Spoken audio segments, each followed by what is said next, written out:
చూడండి, ఎగ్ పొరట్ చేయడానికి ఇవన్నీ వేసుకున్నాను. ఇది ఏం చేస్తానో అని మీకు తర్వాత చెప్తాను, మీరు చూస్తే అర్థమవుతుంది. ఇది సింపుల్గా ఒక కర్రీ చేసేసుకుంటున్నాను. చూడండి, మసాలా పొడి వేసాను, కొంచెం కారపొడి కూడా వేస్తున్నాను. ఇది వేసేసుకొని ఇది కొంచెం కలిపేసుకొని తర్వాత ఒక ఎగ్ వేసేసుకుందాము.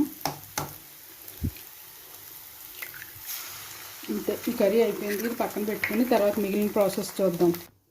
చూడండి, గోధుమ పిండి కలుపుకున్నాను. ఇది మనం ఇంతకీ ఏంటంటే ఎగ్ రోల్ చేసుకుందామని. ఇది గట్టిగా కలపాలి. గట్టిగా కలిపాను. మనం చిన్ని చిన్ని బాల్స్లో చేసుకుని చపాతీలు చేసుకుందాం. ఇవి చపాతీలు చేసి బాల్స్ ఎలా చేయాలో నేను చూపిస్తాను. ఇదిగో చూడండి, చపాతీలు చేసేసుకున్నాను.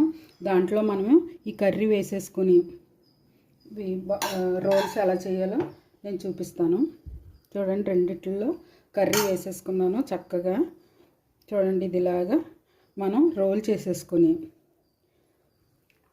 ఎందుకంటే మనం చపాతీకి వేరే కర్రీ అక్కర్లేదండి. ఇలా చేసుకోవడం వల్ల ఇలాగా చేసేసుకుని మనం కట్ చేసుకుని వేయించేసుకుంటే సరిపోతుంది అన్నమాట. ఇలా మనం అన్నీ చేసుకుని వేయించుకుందాం.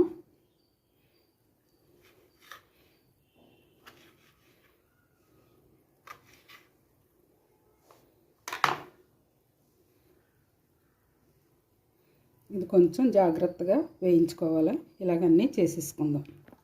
చూడండి, ఇవి కట్ చేసి రెడీగా పెట్టుకున్నాను. రోల్స్ అన్నాను కదా, కొన్ని రోల్స్లా చేశాను. ఇవన్నీ ఎలా వేయించుకోవాలో చూపిస్తాను. చూడండి, పెనంలో అవి రోల్స్ వేసాను. అవి వేగుతున్నాయి. నెమ్మదిగా సిమ్లో వేయించాలి. ఎక్కువ సిమ్ కాదు, మిడిల్లో వేయించాలి. అలా వేగితేనే అవి బాగా వేగుతుంది. అది మొత్తం వేగాక నేను చూపిస్తాను. చూడండి, వేగేటప్పుడు చక్కగా ఉబ్బుతున్నాయి. ఇలా వేయించుకుంటే బాగుంటుంది. చూడండి, వేగిపోయి మనం తీసేసుకోవచ్చు.